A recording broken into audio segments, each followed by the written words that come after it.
Hi everyone, it's Michelle from Country Morning Creations. I am so excited to share my September journal with you all. If you've followed me for any length of time, you know that I create a new journal every month and then I put it inside of a book cover that I've made and then I store them 6 months at a time. So this is pretty much the inside is the way I usually make them, but the outside was kind of a challenge for me. You may remember that last month, and I'll show it to you in a minute here, that I did a fabric cover. I decided to do a fabric cover again. This time I used, this is actually hand avocado dyed fabric that I had. And then this lace and this I guess fabric doily were both, well no, I think I picked that up at Hobby Lobby, but this was definitely from some Happy Mail. And on the front, I started out with a tag. I'd made a tag and I used one of the faux whale tail tabs that I made, and that's a different video. I'll link that in the description box. And I thought I was going to do a pocket. Well, as all things go, it didn't go the way I planned it. These are all from, well, at least these two things are from My Porch Prints. They're from, this one's from Grandma's Attic, and this one is her dictionary inspiration words.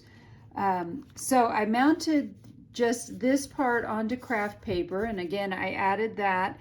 And then down below, I'd already added some lace, which then promptly got covered up, and a word and some cheesecloth. Up here I added, behind the tag, I added a thread nest. I guess those are popular now, and I thought it looked really cool. And a little bit of fabric over here and some more cheesecloth on this side. Added a little flower to match the one I put up here, and then a heart that I hand stitched. Well, okay, I machine stitched it, but one stitch at a time. That was the only way I could do that. So again, all of this was not the way I wanted it to go, and it ended up being really cool. So on the inside, it's the pretty classic thing. It's totally blank right now. And this again is also a My Porch Prints page. So what I did was I printed this out onto cardstock. It's an 8.5 by 11 sheet of cardstock that I then cut down to 8.5 by 8.5 and then stitched around it to stitch the fabric to it. I have my 28-pound coffee dyed paper that has been coffee dyed with acid neutral coffee. That's another video also. And you'll see I have some coffee dyed. This is tracing paper. I love the sound of that. I have my flips. I have an Edith Holden page. I have an avocado dyed doily, paper doily in here. I have more flips.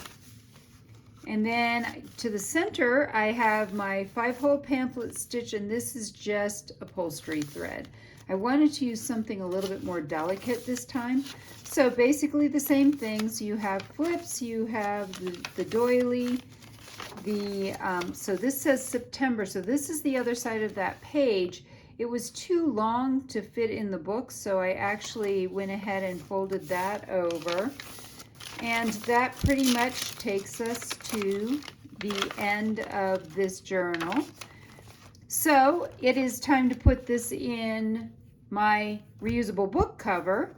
However, I will give you a brief run through of what I did with my journal last month. So this is called flow journaling. It's literally just taking ideas, putting them on paper, and this is kind of how I organize my thoughts for the day. I do it first thing every morning. I've been doing, I think in the last 3 or 4 years, I think I've only missed 2 days. So I literally do it every day.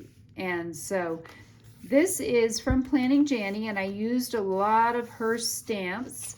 And you'll see that I kind of do a little bit of collaging every day. I love that I can just do a little bit something creative every day, and then it's something that is pretty to look at as well.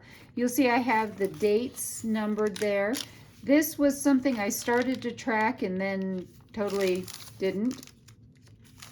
But I do print some things out on matte sticker, clear sticker paper, and then I do some on regular sticker paper. I have both.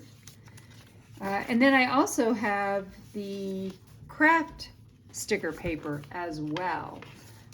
So it's a few different things, but going through, you see I write even out onto the flaps when I'm writing. I did take one of her papers, so this was a background paper, and I printed it onto the clear washi, or the clear matte paper, cut it apart and made it into a washi tape, which is really cool. And then I think I did, on the music, I did a little bit of collaging also, so it kind of matches and goes with that page. And I ran out of stuff at the end, so you'll see I was reusing, I printed out a few more things. And I think that's the end of that. So going back to the center, I'm simply going to pull this out so that I will be ready for the first day of September. And I simply tie this back in. So if you're interested in making a system like this for yourself, I do have a class. It's very reasonable. It's only $35 on my Etsy shop. I will also have that link in the description box below, but you can make yourself a reusable book cover, and then you can put your own traveler's notebook-ish sized journals in it as well. And then you can also make a 6-month binder. I am going to go ahead, and the next little bit will be collaging the cover page, so kind of like what I did here. I will go ahead and include that next. So if you're leaving me, I hope I've inspired you to be creative today, and if you're staying on, enjoy.